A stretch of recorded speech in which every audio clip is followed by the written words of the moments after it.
Good afternoon, everyone. My name is Kathleen Smith. I'm the coordinator of the monthly speaker series called Inquiring Minds that comes to you under the auspices of Toronto Mensa. So on behalf of Toronto Mensa, I warmly welcome you to this session today. It is my real pleasure to introduce today's speaker, Dr. Ruth Hayhoe. Dr. Hayhoe is a professor at the University of Toronto, specifically at their Ontario Institute for Studies in Education. She received her PhD in 1984 in comparative education from the University of London in England, and conducted much of her field research for this degree in Shanghai. She also visited many countries in Europe and the Soviet Union to gather information on their education systems. Professor Hayhoe has published more than a dozen books, including this one, which I have read with great interest. I found it really fascinating. A lot of good stories and a lot of detail about her career and what she did, where she went. And she has published a vast quantity of scholarly papers. Among the many honors that she has received are 2 honorary doctorates, one from the Education University of Hong Kong, and the other one from Victoria University at the University of Toronto. So she is Dr. Hayhoe. But she wants me to call her Ruth because she likes the informality of it. Ruth accepted a teaching position in Hong Kong early in her career and became fluent in both Cantonese and Mandarin. And this really helped her gain trust and credibility among her many colleagues in Hong Kong and mainland China throughout her subsequent career. There was a period of repression in China called the Cultural Revolution. And after that, the education system was in disarray. Ruth Hayhoe played a very large role in rebuilding the system for educating teachers and raising their status in society. This in turn was fundamentally important in raising the level of knowledge in society as a whole.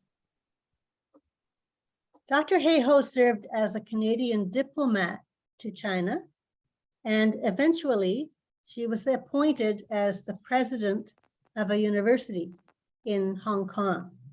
You will hear more about all of this during her talk. So welcome, Professor Ruth Hayhoe.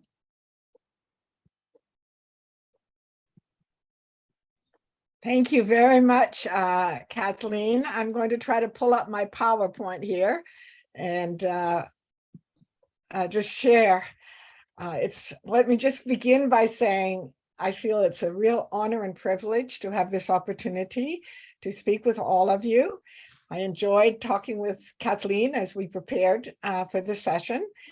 And I decided the good theme would be education as diplomacy, fostering understanding and cooperation between Canada and China in difficult geopolitical times. I think you're all feeling, as I am, how stressful are the times, both between China and North America, also Russia and the Ukraine, and generally a very troubled world.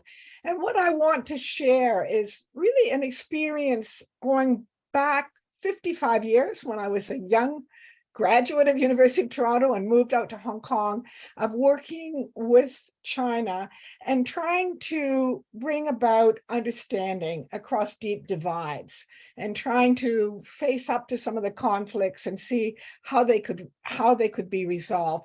So this is really a kind of reflection on my own life of interaction with Hong Kong and China.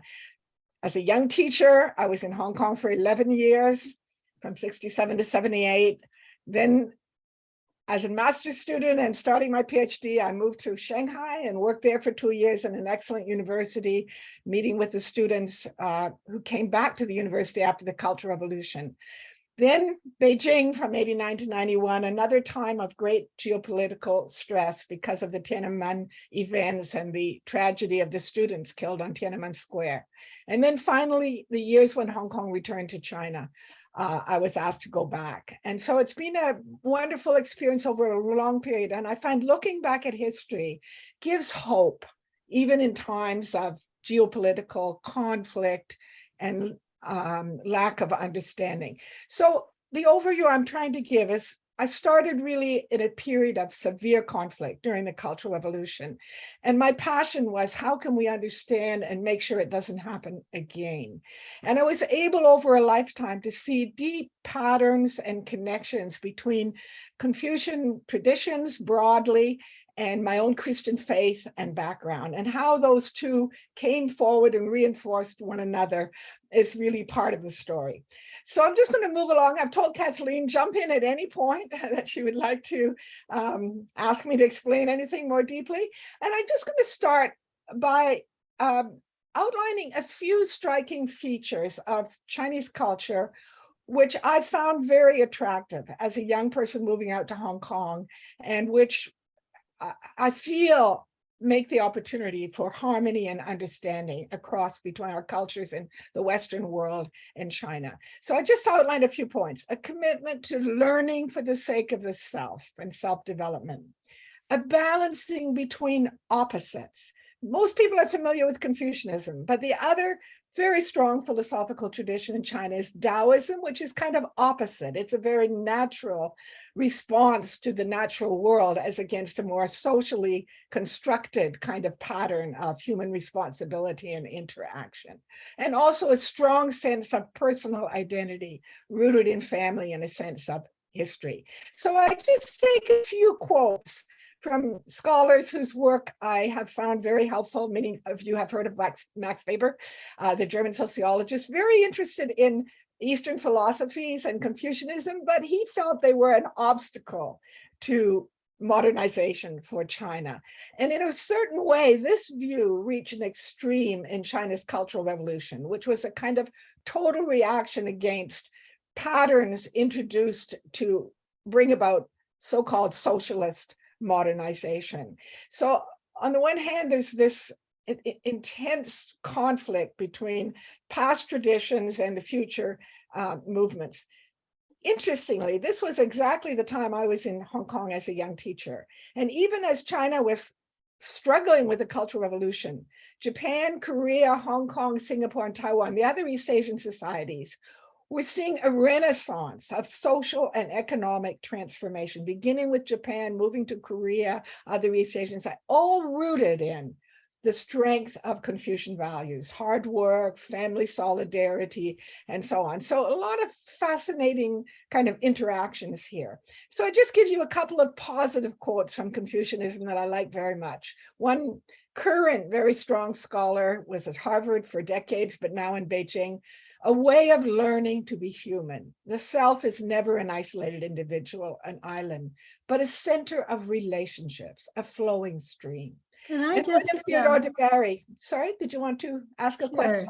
sure. Yeah. When you mentioned this quote from Tu Weiming, being the center of relationships, something that I'm aware of is that the West is thought of being as having an individualist culture, and China and other countries are thought of having a collectivist culture, where the basic unit is not the individual at all. The most primary unit of identity is the family. And so you do things for your family or with your family, but you don't have your own particular identity. Is that an extreme view, or does that fit in? No, with I what- think that's very true, that it's more collective, but it's the individual in relationship. It doesn't mean they're less of an individual. So the self, the development of the self takes part in an interrelationship. And that's what DeBarry, because the Western concept is, well, they're totally subordinated, not able to make choices on their own for their own development. But that's a misunderstanding of Confucianism. If you look at William Theodore DeBarry, he was maybe 90 years at Columbia University studying East Asian cultures, just died a few years ago. Learning for the sake of the self, a sense of self-worth, not to be sacrificed for a utilitarian purpose, a sense of place in the world, not to be surrendered to any state or party. So they're not just Ottomans doing what the family or the state says. It's an interactive kind of relationship. But thanks for bringing that up, Kathleen. I think it's an important point. I had a wonderful experience when I was living in Shanghai as a young faculty, actually at Fudan University, to get two beautiful pieces of calligraphy written by a Chinese famous calligrapher. You saw him a minute ago with me. And these really illustrate the opposites. So on the one side is the Confucian. And this is a poem which says, just like the cutting and polishing of jade, the way is learned. Just like the delicate carving of ivory, the self is cultivated. So Confucianism, education is a lifelong process of discipline and cultivation of the self in interaction, very much hard work and discipline. The other one, where you can see the calligraphy is a flowing calligraphy, not the more rigid calligraphy of the classical one on Confucianism. This is Taoism, and it's a quote from a poem, which says, the axeman's trying to cut a poplar tree. But if he simply drops his eyes, he'll find the poplar's already in his hand, because the handle of the axe is poplar. So that's the sudden insight and flash of understanding. And what you have in Chinese culture is opposite philosophical tendencies, which are never synthesized. They are very dynamic and interact with one another. And this gives a tremendous flexibility, I believe. So now let me just go through my own experiences to try and share with you how with my own Christian background and my education in classics in the West, how I interacted with the Chinese and came to be very deeply fascinated by Chinese culture and ideas, and believing that we have so much to learn from them, even as they have to learn from the West. So I taught for 11 years at a secondary school. It was an Anglican girls' school, Christian school, but very Chinese. The students wore the chi pao, a very traditional Chinese dress, and it was very much also influenced somewhat by the British, because Hong Kong was a British colony at that time from 67 right up till 97. So that was my experience of comparative education. And that's why I chose to study comparative education, my early exposure. But the even deeper learning came from the life story of my Chinese mom. I moved in with her after 1 year in Hong Kong. I lived with her for 6 years, 68 to 74. And then we stayed close our whole life. And I'm just going to let you see a picture of her. I describe her as a combination. She had Christian faith and Confucian resilience. This is my beautiful Chinese mom. And just to tell you a little bit about her story. She was born in 1917 in Tianjin. Her father was educated in Japan. Originally, they were from Guangdong, from Zhongshan, actually. So she actually met the father of the Chinese Revolution, Sun Yat-sen, in 1923 as a 6-year-old. She grew up through the anti-Japanese war and the Civil War in China, very, very disturbing times. She brought up 4 children in China. The oldest one was her husband's child. He was sent to Taiwan before the Chinese Revolution. The other 3 were in China. And then she and her husband had to leave when the revolution happened in 49. So she's living in Hong Kong. I moved in with her. Her daughter, born in Hong Kong, had never met either the brother in Taiwan or the other 3 in China. And this was all due to politics. Nothing to do with the family not having harmony. It was all to do with the fact that China was raging a cultural revolution, and it was impossible to go in. And of course, we know the story with Taiwan, and she was in Hong Kong. And I just I was so amazed at her courage and her resilience. It through sounds all like a of very, very dramatic life that was. she had. I just wanted to interject a couple of comments here, Sure. Mhm. a bit of background that I looked up for myself. Sun Yat-sen had been the first president of the Republic of China, and the Republic lasted from 1912 to 1949. And then he had led the revolution that overthrew the Qing dynasty. And he was revered in mainland China and Taiwan. And Song Qingling is his wife, His wife, known famous also as figure, right? Madame Sun Yat-sen. Yeah. And she eventually became the vice chairperson of the People's Republic of China. And later, after the Cultural Revolution, she served as the head of state in China and was the first woman to hold that position. And I looked up the dates of the Cultural Revolution itself, and that was 1966 to 1976. So it's really not that long ago. Exactly my first 10 years as a teacher. I arrived in 67, just as it was unfolding. So that's a helpful background, Kathleen. And the final point in her story was her husband disappeared. That's why I moved in with her. She needed someone to rent a room. She was very short of funding. And he was gone for 5 years. He was imprisoned in China and only let out in the 1970s. So a very dramatic kind of life experience. And I think that was what really made me feel, from my research, I want to understand what are the roots of this culture and this cultural, what are the cultural roots of this geopolitical struggle that I saw as the Cultural Revolution. Of course, it was political between different parties within China fighting each other, but at a deeper level, China had experienced a lot of Western impositions. Japan, of course, not Western, but tried to control China. Germany, France, US, but the most damaging was the Soviet Union. And it's kind of ironic because Soviet Union was also communist, but very Western in the knowledge patterns that were imposed. And I really believe the Cultural Revolution was a radical reaction against that. So understanding that deep-rooted conflict really guided me in my research. How can we make sure it doesn't happen again? How can we find what are the patterns of collaboration and mutual understanding and so on? So after can I just say a little bit there? Sure, please. Sorry, do you mind going back to the previous slide? No, not at all. Okay, so just a very quick point, HE is of course higher education.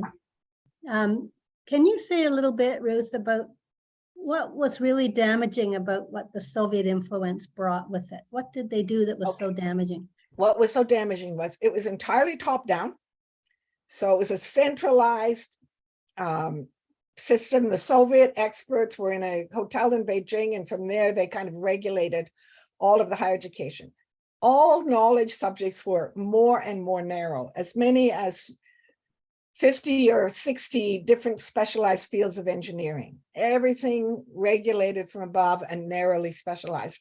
And these kinds of knowledge patterns were simply very opposite to China's much more integrated and interactive patterns coming out of their Confucian traditions and so on. So I feel it was the knowledge patterns was one of the things that was very, very unacceptable to Chinese. And also a kind of external control, so that the provincial level and local level education leaders and officials couldn't make any decisions. Everything was imposed on them. So when Mao told them to rebel, they did. And that, of course, was also a disaster, the Cultural Revolution. It was very violent, actually, the rebellion that came out. It wasn't a good thing at all, but you could understand how it was somewhat stimulated by this top-down control from outside. Can I go on now? Yes, I was just unmuting myself. I wanted to explain. I wanted to make sure something like that wouldn't happen again. And so I wanted to understand it. I was able to do my MA in London and start my PhD, and then get a job in Fudan University after Mao died, and when China opened up under Deng Xiaoping. And that was a wonderful time. Very interesting students. Many of them had been down in the countryside for 10 years during the Cultural Revolution. Very, very energetic and eager to embrace the world.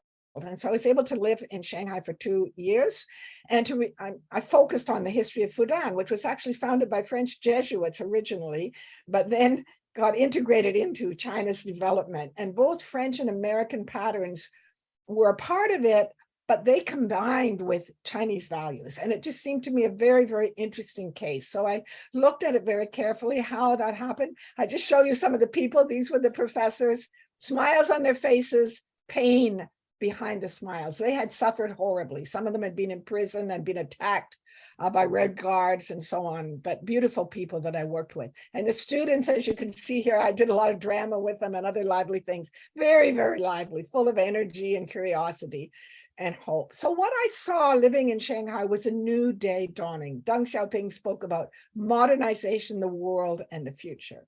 A recovery from the Cultural Revolution, which ended up being a terrible class struggle. The peasants told to attack the intellectuals, students attacking teachers.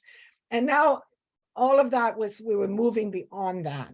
An awareness of what kind of values from outside China could harmonize with Chinese values. So my vision was a Chinese university rooted in its own heritage, very rich knowledge heritage going back thousands of years, but open to and contributing to higher education around the world. And that was what I wanted to foster and see happen. So Ruth, can I jump in here? Mm-hmm. So you mentioned a combination of American pragmatism and French socialism and Chinese scholarly thought. Mm-hmm. And that was merged in the history of Fudan University. Can you give a bit of an example of those three, the American pragmatism, French socialism, and so on? Well, I think the key one, it's kind of ironic because a lot of political struggle or political conflict has been between China and America ever since the Revolution of 49. But epistemologically, American pragmatism, John Dewey was called by the Chinese America's Confucius. Oh. So American pragmatism harmonized very well with Confucian epistemology, which is about solving problems in society, creating knowledge that merges into action. It's not just pure theories built up to explain. So that parallel is very deep. But the other parallel with the French, and it's not so much seen in Fudan as in other institutions. You probably know after the French Revolution, they felt European universities will not be able to form teachers so that every child in France becomes a Republican citizen. We need a new institution, completely different. We're going to call it École Normale. And then they created École Normale Supérieure, a normal school and university. And the normal school and university melds beautifully with the Confucian tradition. So there are deep overlapping understandings. And that's what I really learned through working on this book and publishing it and seeing where are the places where Western patterns in history can harmonize with Chinese ones in order that there won't be conflict. Conflict can be resolved and understood. Thank you. So let me now go on. So I finished my doctorate. I came back to Canada in 1984. I was a postdoc for 2 years and I got a job as assistant professor. I thought, that's great. I'll settle down now and teach and train students. But suddenly I got a call in 1989 by our government, the Canadian government, to move to Beijing to serve as cultural attaché. I was actually invited in the late 1988 and appointed in about March of 1989. And I think everyone may have heard of the conflict of 1989, what is often called the Tiananmen Tragedy, when students in China protested against their government, and many of them were shot down and killed on Tiananmen Square. So I got to live in Beijing and work as a diplomat in a time of intense geopolitical conflict. I moved to Beijing in July of 1989. Our government and the Chinese government were not speaking to each other. Neither were other Western governments, because they really condemned what they saw as the Chinese government's cruelty to its intellectuals and its students. But the good thing that happened in that time was our government took a different position than any of the other Western governments, which was, we stop our political contacts, we reduce our economic and trade, but we will expand education and culture and scientific relationships as a people-to-people exercise. So my job was, I was a diplomat, but I was to do people-to-people, to bring Chinese to Canada, Canadians to Chinese. And so we had very extensive education and cultural relations, even while the governmental relations were on hold. And I found that very, very wonderful experience. I also found a very interesting example. I think I've told, here's what the Tiananmen struggle. I actually saw this bus. I took this picture in Beijing. And this says, Li Peng, step down, the end of dictatorship. This was the Chinese Academy of Science and its representative expressing their antagonism to the Chinese government. And of course, in the end, they were put down, they were repressed. So that just gives you an idea of how intense that conflict was. You had mentioned in your book, Full Circle, you gave several pages to the events leading up to the massacre in Tiananmen Square. Right. I was actually in Beijing before and after. So yes. Before and it just was a coincidence that you were in Toronto when the massacre occurred. I just left 5 days before, actually. Yeah. Yes. So let me. You were saying in the book that the protest itself was a very heady, exciting time. Oh yes, until the soldiers came. You know, it was, and there was no violence. It was just students expressing their views and marching and talking and so on. And that you actually helped them at one point. I did. You asked them how you could help. That's right. And they let me help them make Chinese zhou, which is a kind of rice porridge, because they were starving they were protesting by fasting, and after fasting they needed something to eat. It was quite a time. And then when I was in the embassy, of course, I had to be very careful, because the government didn't want to be exposed or criticized, and they didn't like the Western criticisms. So when I asked quietly to students and faculty, because I was traveling all over the country, who do you think is right? The French, who cut all cultural relations as a protest against the Chinese government, and the Canadians, who said, we will expand our cultural relations to support students and artists. And the fascinating answer was, both are right. We're glad Canada kept the door open, but we think it's a good thing that France spoke strongly to our government and showed their kind of protest against it. So that's another example of this ability to hold two views that are different, but each have their own validity that I tried to express earlier. So out of that experience, I was so touched by the students, the professors, and I decided that my earlier work had really been helping the universities develop through our projects, but I felt it's very important to let the Western world know and understand Chinese education by introducing some of their top educators. And so I produced this book. It took me 6 years. Well, it didn't get published till 2006. But this portraits takes 11, 12 of their influential educators, tells their stories, and shows some of the qualities of Chinese education that we can learn from. So it was a kind of movement towards bridging by bringing the richness of China's educational traditions to the Western world. I see time. Can I take a moment to ask you if you could give us an example of one of these influential educators and what their thinking was? Yeah, I'm going to do that right away. This is the one I'm still working with. He's now in his mid-90s. And he persuaded the Chinese government after the Tiananmen events You have to invest in education, actually even earlier. Rather than education for class struggle and conflict, like in the Cultural Revolution, education will be the core of China's transformation. So we worked with him very, very closely, and he emphasized women's opportunities, reaching out to universities all over China. We had a long collaborative project. Even though our governments were not speaking, we were able, this project had been approved before the Tiananmen tragedy. So we were able to do this. And one of the things I thought was wonderful, we brought my colleague, Julia Pan, who helped me with all of this in detail. She's here also. Maybe we get her to say a few words. The Canadian side was supporting China's universities and students, but we also wanted Canadian students to learn from China. And our government didn't want to fund that. They said, no, we weren't helping them to upgrade. Why do we need to learn from them?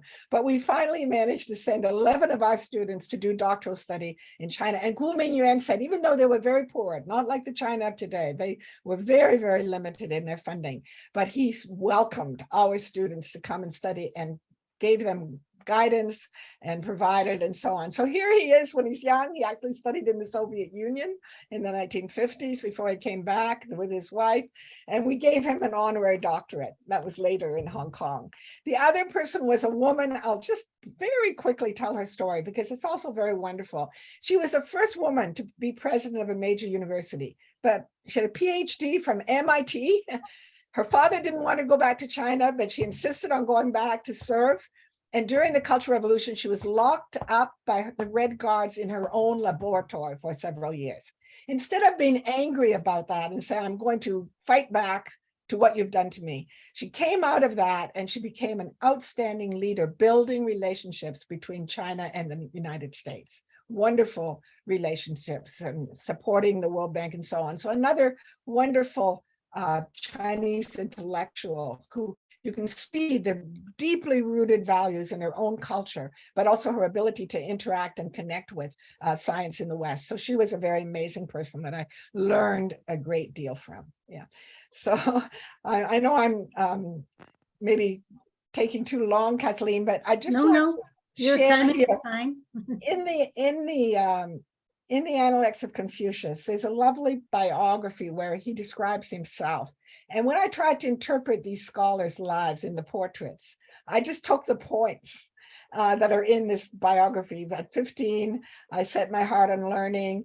At 30, I could see the direction forward. At 40, I was no longer of two minds. By 50, I knew the will of heaven. By 60, my ears were attuned so I could learn and grow. And then by 70, I could have whatever I wanted without overstepping the mark. So this kind of outline that he gave of himself really helped me to interpret and understand the lives of these influential educators that I wanted to explain and share with the West. So I'll just go on briefly because I'm going to try to finish by 2:45 to leave lots of time for questions and say a little bit, what did I learn in this period? So I was shifting from, on the one hand, what can I do to support China's development, to help with the partnerships and so on, to what can the Western world learn from China, from China's educators? How do I bring that knowledge? I thought if I just translate philosophical texts, that may not be as good as introducing real people, their lives, their ideas, and how they interacted and supported the transformation. And also it was absolutely wonderful working with the Canadian International Development Agency, which supported university partnerships in medicine, agriculture, environment, engineering, education, law, minority cultures. It was a wonderful period of collaboration. And Dr. Julia Pan, my colleague, coordinated many of these projects. We learned to work together. All the details are on the website that I have here, which I'm really happy to share if people would have time. But I just pick out one final highlight from this. In 2014, we brought together leaders from 12 Chinese universities and 12 Canadian universities. We brought them all to Beijing. We had a conference at Tsinghua called Transforming Canada-China into Educational Cooperation, Significant Legacies and Future Challenges. And then we published a book with McGill Queen's University Press to give details on all of these. The website that I just showed you actually enables you to see the pictures brought by both sides, Chinese side and Canadian side. What did our universities learn? What were the projects that we did? So this was just a wonderful experience. And now with the geopolitical times being very different, we just hope that the memories of all this cooperation, and we know there's very good feelings on the Chinese side around. I'll just pick one project very briefly. Canola oil was developed by a cooperation between University of Manitoba and the Agricultural University of Wuhan in China in Wuhan. Two scientists in the 60s studying rapeseed and then figuring out how to develop it into a very, very healthful oil. And the reality is it was transformative in both Canada and China. In China, it brought millions out of poverty. It became a very, very important crop, and it particularly helped women who were involved in the rural work. In Canada, it became an export just as important as wheat. That's hard to believe, but it was a very, very valuable in the Canadian economy as well. So I just put up a couple of pictures that the scientists put of what it looks like, the rapeseed that's turned into this wonderful canola oil. And that was one of the projects that was quite wonderful. Maybe I can stop here, Kathleen, for a minute in case people want to ask more about that period. It was basically from about 1989 through to about 2004 and 5. And in the middle of it, I got called back to Hong Kong. So my colleague, Dr. Julia Pan, who's here today, she was one of the main leaders in organizing and supporting all of this university level cooperation across all of these different areas. Particularly for us, it was, of course, education. The first doctoral programs in education in China after the Cultural Revolution were done in collaboration with our universities. There are a couple of messages, a couple of items that have already come into the chat. Okay. They're general. They don't relate to this particular question. Would you like to continue? Because what you have to say next is really fascinating. And then I can come back.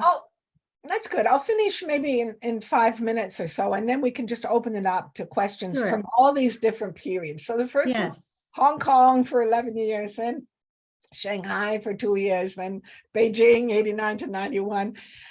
After I came back from Beijing, I thought, now I'll get settled down. I actually got married and settled down. And then before I knew it, I was asked to move back to Asia, and that was to Hong Kong. And that was a very important turning point, the year that Hong Kong returned to China after being a colony of Britain for 152 years. And because I spoke Cantonese and Mandarin, and I had been a young teacher and been trained in Hong Kong, they felt I would be the right person to help them take 5 small-scale teachers' colleges and turn them into a new university, an education university, a normal university. So that was a very exciting, unexpected kind of opportunity. And I have to say it was a happier Hong Kong than what we see now with some of the issues around the national security law and so on. But I lived there from 1997 to 2002, and we were trying to figure out how to form teachers that would be able to kind of bridge this divide between Hong Kong as a British colony and China mainland as a communist revolutionary society. And I had worked with a lot of normal universities in China, so I was involved in really connecting them across the borders. So a huge investment for Hong Kong, upgrading all the programs to degree level. Up till then, elementary and lower secondary school teachers didn't have degrees. And by this time, in Japan, they'd done it very early. North America, UK already required teachers to have degrees. So they knew we have to upgrade. And Hong Kong, after being a kind of manufacturing hub, once China opened up, it moved to be very much a place for interaction between China and the West, financial services, all kinds of international interactions and services that needed a very highly educated population. Well, Hong Kong was pretty prosperous, so they created a beautiful campus. You can see the whole campus on one side here, and then the actual the actual buildings for our institute. It was called the Hong Kong Institute. But what was very, very important was upgrading the quality of the teaching, to bring it up to a bachelor degree. And now we have master's and PhDs. It's become a fully fledged university, but a university where education has the highest status, although many other subjects and areas are covered. And I think that's what makes it very much an Asian university. The European university never gave education a very high status. As an integrated applied field, it tended to be a much lower status than law or medicine or even engineering or the main sciences. So this was a very exciting thing to create an Asian model. And there were examples of, for example, Japan already had education universities from quite earlier, and China had normal universities. So we had to kind of decide what kind of a model. It was a very, very interesting 5 years. And I would just say also over this time, I mentioned my own Christian background, and I found deep resonances between Confucian thinking and ideas and Christian ones. So one of my favorite authors talks about words as the track of life. And the Confucian pattern, you follow his footprints. And so I mentioned how he said, when at 70, I could have whatever I wanted without overstepping the mark. In other words, his own desires and wishes were integrated with those of heaven. And that's very close to our Christian idea of walking in the footprints of Christ. Not a matter of dogmas, but a matter of integrating our lives into the way of Christ. And so we have this wonderful prayer, whose service is perfect freedom. It's a contradiction. How can it be service but perfect freedom?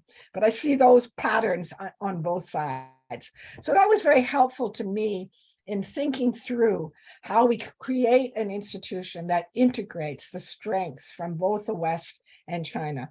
And the normal university, of course, I mentioned earlier, they were created by the French. There were 90 of them in the United States, but they were all forced to merge with universities by the end of the 1900s. And what we have now is a tendency for competition by the global research university around the sciences and economic development. Whereas with the education field, we're looking much more at a global knowledge society and cooperation and understanding. And we're doing a lot of collaboration now in areas like the liberal arts, where there's such a rich tradition in China that can integrate with Western traditions to enable students not only to be good engineers or physicists, but also to deal with the deep global conflicts we're facing in geopolitics. The issues around the pandemic, the issues around climate change need more than narrow specialization. So that was a very challenging period. And I just end by a picture that I hope can be helpful. I'm actually working on translation now, translation of articles in Chinese about what they learned from Christian universities established in China before 1949 that were all closed by the communist government and turned into, in many cases, normal universities or other universities. But they had a kind of integration of Chinese and Western thinking and ideas that is really treasured. And liberal arts is one of the areas. I love this picture because it's a Chinese campus. It was built as a Christian university originally in the 1920s. You see the bell tower. China always has a bell tower with Chinese roofs, but it's got a clock in it. So that's the Western piece, right? You see the Chinese main building with its gestalt, and then you see the dormer windows, which look very European. So it's possible to have a genuine harmony where certain features from Western traditions and learning and knowledge can be integrated within Chinese ones. And that's what I spent my life trying to understand and figure out. And I'm very hopeful, even though it's time of tension right now, that we will move into a new period of much greater mutual respect, understanding, and collaboration. And I'm going to just show my last slide and then get out of the slide so I can see everybody's faces and we can have a half an hour for more informal discussion. So here, Kathleen mentioned the book on the right side. That's the same book. Actually, one was published in Canada, one was published in Hong Kong. And most of my books are academic, but this was just telling the story and outlining my experience through all these different periods of interaction that I've been able to share with you today. So with that, I'm going to bring this to a close as a presentation, and I can see everybody's faces now. And I will love to have some interaction and hear any questions or views that you would like to express. So thank you very much for your attention. And thank you, Kathleen, for facilitating and bringing in some questions along the way, which is quite lovely. Okay, I'll encourage everybody to turn on your video. You don't have to, but it's really nice to see your faces. A lot of you are doing that, so that's great. If you put things into the chat, then I will call on you and you can ask your question or say your comment, but I'm going to base it on what I see in the chat. And Ruth, in one of your last slides, you were talking about knowledge for action. And you mentioned about the exchanges and so on, but is it a more general concept as well? For instance, is there education? Agriculture, I guess, is a really good example. That's right. Obviously, if you're going to be educated in agriculture, you're going to farm or you're going to be That's right. involved. You're going to produce food in So appropriate for a ways. purpose. Right. And Yeah. is that a general thrust? I think there's just more emphasis in the Chinese tradition, and to some extent that was also true in pragmatism in the US, that it's not just about producing knowledge, but it's about, of course, the leaders in China were scholar officials. So once they got their degree and were educated, they had to participate in governance, and hopefully humane and just governance. And so the actions that came out of the education were seen as even more important than the texts or the research or the publication. Although in the 14th and 15th century in China, there were more books in China than anywhere else in the world. So they had a long tradition of scholarship and records and so on. But they had more, I think, more emphasis on action as a result of knowledge than we sometimes have, particularly in the European tradition. Okay. Jeanette Chow, you posted a question early on in the talk. You were asking about Confucianism as an obstacle. And did you want to ask your question yourself? You mentioned that it was an obstacle for modernization, but I didn't really get an understanding of why you considered it an obstacle. You know, that was a view particularly of Max Weber, and he was comparing the Protestant ethic to some extent to the Confucian, and he felt that Confucianism was oriented toward texts and memorization, and rather than more practical solving of problems and bringing about change and transformation. And I think the reality of that was that he didn't really understand it well. He never got to China. He didn't learn Chinese. He was a brilliant thinker in terms of sociological understanding and knowledge in Germany. And of course, we're talking late 19th and early 20th century. But the irony of it was quite a few Chinese took up that view. Oh, we have to get rid of Confucianism if we're going to become scientific and modern in the 20s and 30s. And then in the culture, that was not everyone, that was a certain number. But then in the Cultural Revolution, Mao put out this idea that we're held back by old patterns, old traditions, old ideas, family loyalties, and so on. We have to attack all of those. I was even taken to the grave of Confucius when I was a young teacher in Shanghai. I managed to have a chance to go, and they had smashed down his statue. So there was this kind of feeling that Confucianism is all about old-fashioned thinking, loyalty to family, and not about the new revolutionary society that we're trying to produce. And the irony was exactly in those years, 67 to 76, when China was practically being destroyed, and some of the good intellectuals, you know, they had their books burned and they had terrible attacks they went under. Confucianism was showing itself to be very, very important in economic transformation in a somewhat different mode in other East Asian societies, which we regard as Confucian heritage, such as Japan, Korea, Taiwan, of course, Hong Kong, Singapore. So that was a, you know, kind of irony, and a lot has been written way long after Max Weber, you know, about the ways in which Confucian values serve economic development and transformation in a somewhat different set of patterns than what we've seen in the Western world. Thank you. So it's a good question, though. And as I said, there is quite a lot of interesting literature around that. Thank you. And Elka, you asked something about the one-child policy. Yeah, this interests me a lot because we're really looking at three different stages. We're looking at the time before the introduction of the one-child policy. That's right. Mhm. Then there was the time of the one-child policy when there were a mass of exceptions. You know, like if you were a single child, or if you're in the country, or if you had money to just pay the fines. Right. And then the post one-child time, and that must have had a very big effect on not only the education system, but the values that came out of it. Right, right. Yeah, I think that that's a really interesting kind of point. You know, in the 50s, China was already a rapidly growing population. And there was a very famous Ma Yinshu, very famous scholar. He was the president of Peking University. He studied demographics at Columbia University and went back to China. And he was advising a kind of rational family planning policy.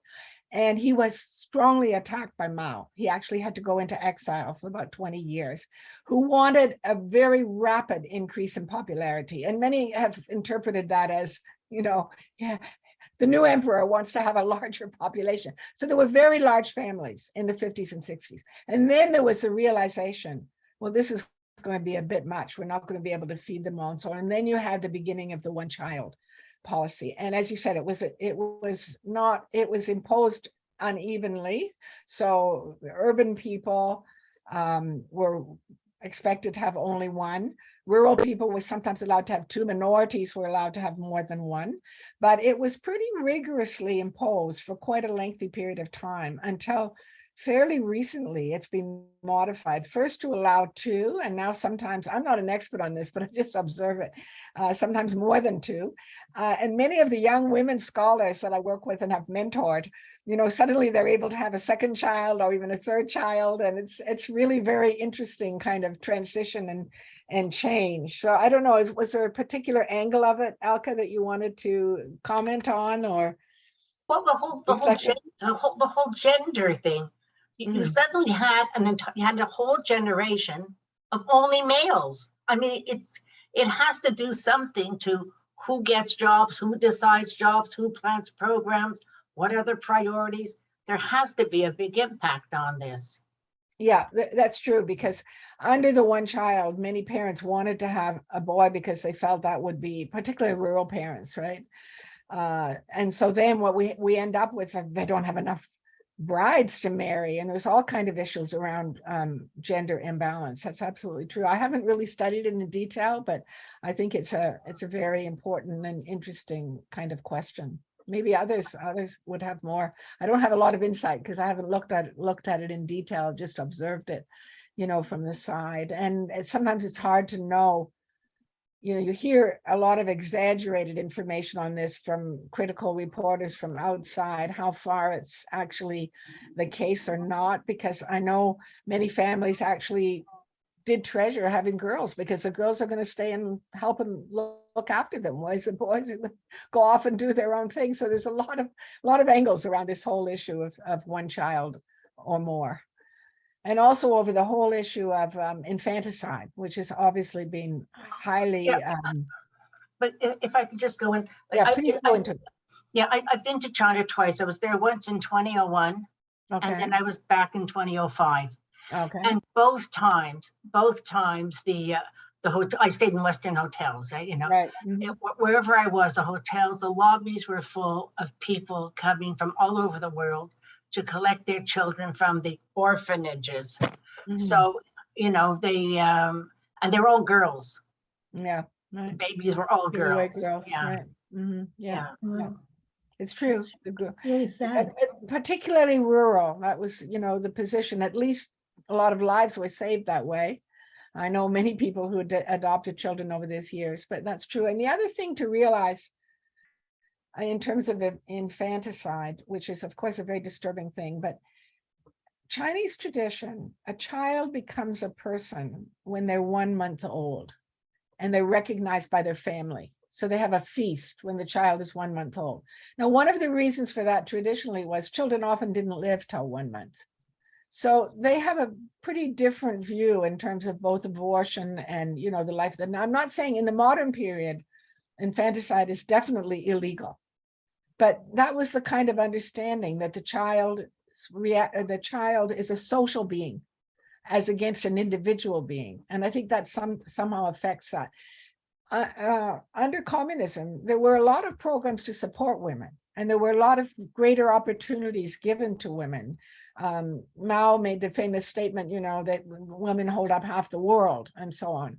And women being able to be educated and become leaders in professional occupations and so on really did expand, you know, over the modern period. But you're quite right too, that those old traditions and it's particularly in rural areas and remote areas that lead to young girls, little girls being tremendously disadvantaged are a very real part of the history and of the situation. And right up till recently, as you said, 2001 and 2005. Yeah. That's fascinating.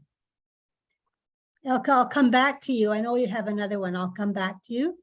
I'll call on Maureen Allen. You're asking about intellectuals after the Cultural Revolution. Yeah, I'm interested in knowing if the people that did, you know, horrible things to the intellectuals, the educators during that period of time, you know, they're up there in age now, but would they have felt guilt, you know, 30, 40 years later about what they did to their professors and those that had taught them in the past, because they treated them very badly during that time period?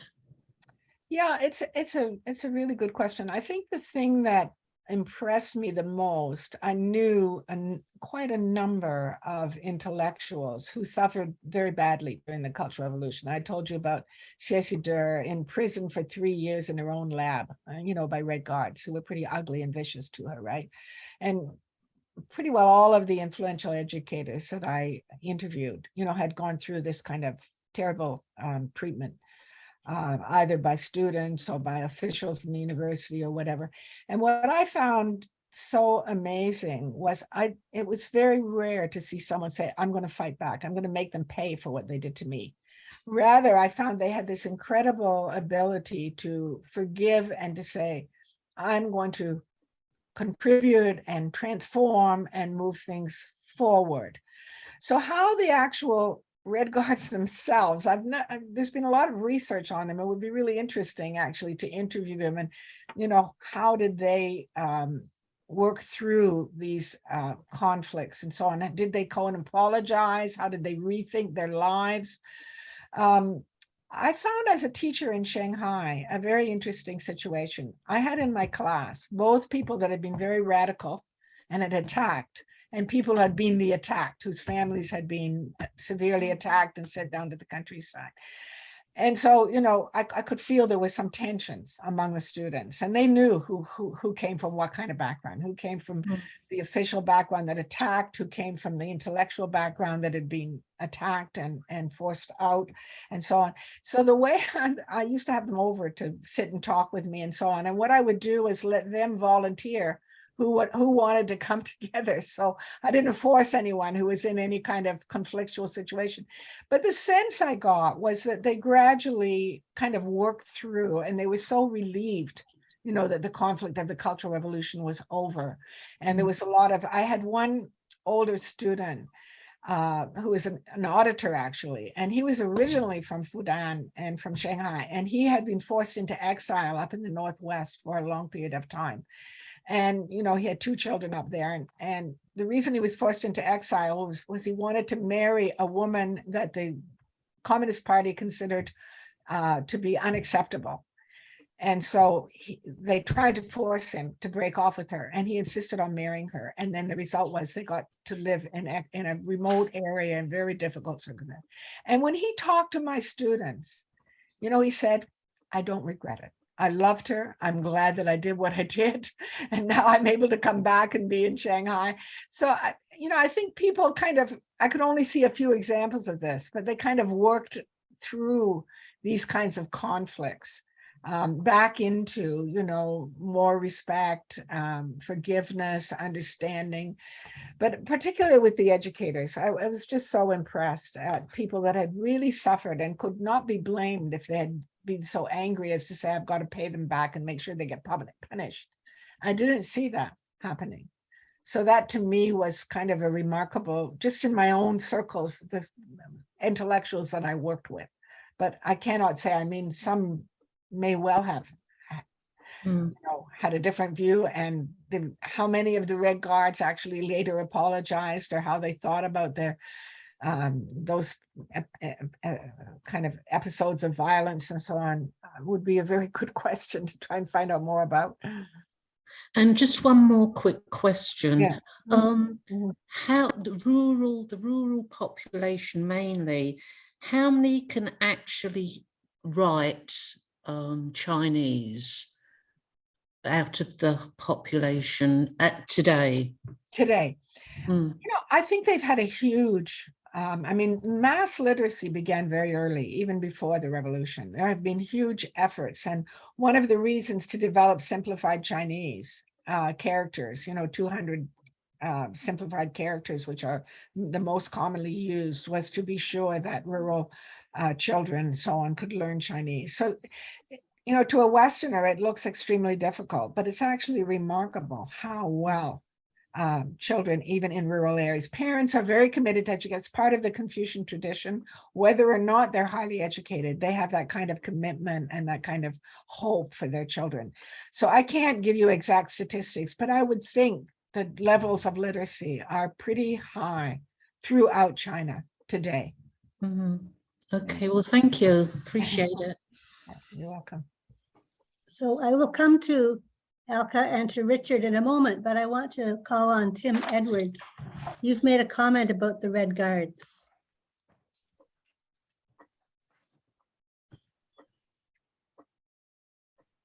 You have to unmute yourself, Tim. There you are. Okay, can you hear me now? Yes. Yeah. I'll just mention that Tim is joining us from New Zealand. Right. So it's a Yeah. So long way. I'll be having my Monday morning breakfast after this. Anyway, so I've also lived and worked in China and mainland China and Hong Kong and a little bit of Taiwan over the last 20 odd years, but on and off. And so obviously the generations I've taught were not alive during the Cultural Revolution, but certainly they're aware of it. And I'm unclear exactly how much they're taught and discussed it with their parents or grandparents, but my understanding is that it's a period that they prefer to forget in general as a nation, which kind of gives you an idea of how of a collective guilt about it, maybe to a certain level. But also the Chinese, the Red Guards at the time were very young, and my experience internationally with young people is that they're very enthusiastic about their cause, and years later generally do think, oh, maybe I went too far. So that's just my comment. Thank you. Yeah, it's really a good thing that the official system recognized, the damage caused by the Cultural Revolution. So it's quite okay to talk about that, although even now under sea, they're kind of trying to forget that a lot more. But unfortunately, the Tiananmen events and the death of students on Tiananmen Square and so on, that is a forbidden topic because the Communist Party doesn't want to have attention drawn to, those brave students who tried to speak out and ask for greater democracy and participation and so on.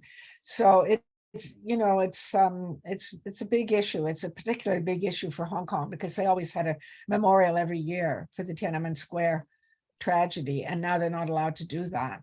They're being accused of undermining security in China and so on. So it's, how they deal with history, I think, is a really important and difficult topic at the present time. Yes, But, I'm kind of aware, sorry, that my students I knew there, that they sort of knew about the Cultural Revolution. I guess they were taught about it in their schools, so I'm not sure how much detail they taught about. When they told me, as a foreigner, they were saying, oh yeah, that was a bad time So they know about it. Whereas Tiananmen Square, there are many people who simply do not know about it at all. Or if That's they right. do, It's they just they been got kept this out of right there. online. That's right. The young People generation have is. made it up. Okay. It's true. Very interesting. Yeah. I'll cycle back to Elka for a moment. Elka, you asked a question about who has access to post-secondary education. Yeah, I just want to add one other thing based on what Tim was just asking about. We were talking about Tiananmen Square. When I was there in 2001, this was when China was trying to get the Olympics awarded to them. That's So, right. So at that time, we were just pure luck, like we were warned, when you're in Xi'an, don't take pictures, don't, put your cameras away and be careful and don't take anything out in Tiananmen and don't ask this and don't ask that. But by pure luck, we were there at a time when they had just got some very bad press from tourists. So they were bending over backwards to everything. So they actually showed us the spot where the student was. They allowed us to take pictures there. It was a totally different thing. Yeah, it was. We were just very lucky with that. Yeah. Well, my question about the universities, like cities like Xi'an and Wuhan and Beijing have massive numbers of universities. So I've seen that, but I also saw how for the Olympics, how the homeless were just swept off, picked up by trucks and taken off to the rural areas and dumped somewhere. I don't know where many of them went. And I also saw many, at first I thought they were just shade places that they had for construction workers, but they weren't. That's where the people they brought in from the rural areas were actually living while they were working to build the things for the Olympics. So this is why I'm wondering if we have a socioeconomic discrepancy between who benefits from all this wonderful secondary education. Yeah, definitely there is. And there's really a lot of research on, rural people who've come into the cities, or maybe their parents are workers on construction sites and so on. And then what about the children? Because they have a hukou system, which means a household registration system. And if your registration is in the rural areas, you don't have right to education in the city. So there's a huge research now in literature on these populations around Beijing, around Guangdong, major cities, where there are a lot of workers who have come in to contribute to all the economic projects. And then what happens to their children? And I just actually reviewed a doctoral thesis from Australia, someone that was studying the different policies between Beijing and Guangdong. And generally, they're moving towards responsibility to educate even the children who don't have a local residential permit. But it's differential in different places, and it's far from unequal. With a huge population and everything, there are still many, many disadvantaged. But if you look at the overall statistics, they're pretty dramatic. I actually did a book on this, China's move to mass higher education. So the move really between about 2005 and 2000 I guess it would start even earlier, 1995 and 2010 or so, from 3 million to 30 million students in higher education. So just dramatically increased. Yeah, but what's that as a percentage? That's just a raw number, but as a percentage of the total population, Yeah, so it's going to be between, from 2 or 3% of the population to closer to 20 or 30%, and differential in different cities, right? Yeah. And many of the major universities, I used to go regularly, they actually have specific programs only for students from disadvantaged and rural areas, or coastal universities that are very prosperous have a sister or partner university in the hinterland, and they're supporting it. They're sending teachers, they're bringing students. So there's a lot of efforts to mitigate those differences. But Ruth, it depends what, if they're if they may be doing a wonderful job. I'm just very skeptical about it. If they're doing a special program for people coming from rural areas, I'm wondering, is it a program that is going to be like a program so they can catch up, or is it one that's going to stream them away from some of the professions or some of the high prestige jobs.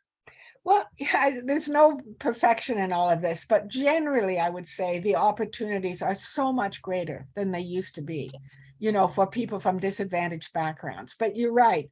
In many cases, many may fall through the cracks, and there are many that don't even get the opportunities. It's just a huge kind of challenge given the vast population and so on. But in fact, already, and I studied this very carefully in my book, originally before the revolution, almost all the universities were only in the coastal area. So anywhere in the hinterland was not going to have anything.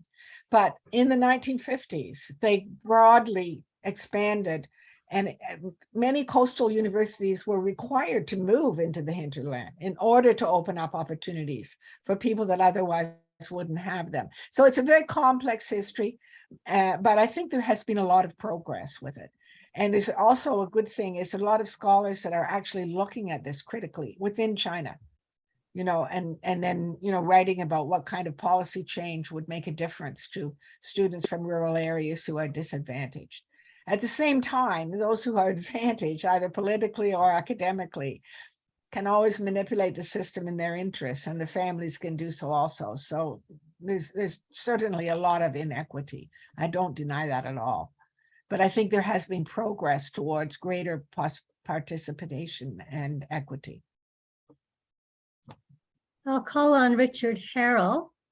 You had a question about harmony and disharmony. Yeah, I think if I might understand, part of the thesis of your book is in regard to the beneficial aspects of harmony in traditional Chinese culture and the benefits we can learn from it. But I wonder if, harmony at the point of the gun, or harmony because if you don't do what the authorities say, you're going to be, in exile. Is that really harmony? And what is the extent of the human rights of the Chinese academics and Chinese people to create harmony in an authentic way? And especially as a fellow Christian, I thought maybe you could talk about the Christian churches there. Yeah. Yes, I've been very, very interested in the Christian churches, and I've been very amazed because they have certainly suffered a lot of repression and various kinds of controls put upon them and so on. And what I find very amazing, and I think that kind of links to what I've suggested are some harmony of values, in Confucian and Christian thought, but certainly the level of human rights is not what we're used to in liberal Western societies, and there is repression. But I'm also amazed. I just give you the example of the project I'm working on now. Senior historians, educators, and sociologists using archival work to research the contributions of the Christian universities, which were condemned as cultural imperialism by the communist government, right? But they've done that, and they've published, they've held conferences. And so there's a degree of greater freedom than you would expect, that these things actually blossom and happen. It surprises me often that it does. And I get the sense that Chinese intellectuals and those who are dissident, whether because they're Christian or for other reasons, they kind of know where the lines are. And what is the line that if you cross, it's going to be, the end, or it's going to end you up in prison? And how can you stretch them? So yes, harmony works differently, that's for sure, than what we're used to. But I think there is, and then the other thing I always like to emphasize is that, the kind of repression that we see and the lack of human rights, you can't really blame it on the Confucian tradition, because look at the rest of East Asia, Japan, Korea, and so on. It came from Marxism, which they learned from Germany, right? And it's the, the kind of party's determination to maintain its control. And that's what sets all these lines that limit civic participation and individual rights of dissident thinkers and so on. But there's more of it than you would logically expect. I've been surprised. While at the same time, I don't deny that there are severe restrictions. And there are very unfair treatments, both to intellectuals and to believers, who are seen as somehow undermining the party's control. And so to some extent, I think what I could say is they, of course, now use this term 和谐社会, a harmonious society. That's an official Chinese term used everywhere, right? And you're quite right. It's harmony as long as you don't disturb our rule. So, it's kind of used to discourage any real dissident thought or protest or demand for rights or so on. And so I certainly feel very, very concerned about that. I would agree with you on that.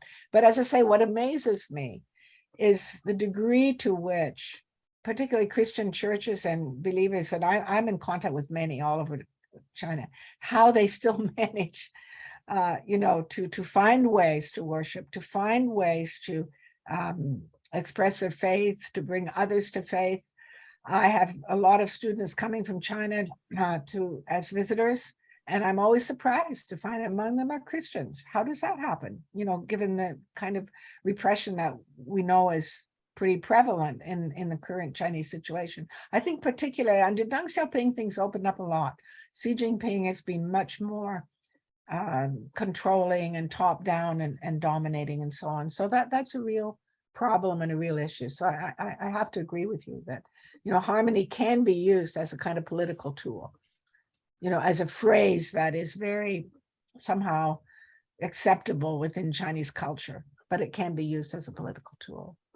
So I'm glad you raised that point, Richard. And Tim, I'll come back to you. You made a lighter comment about Beijing getting ready for the Olympics.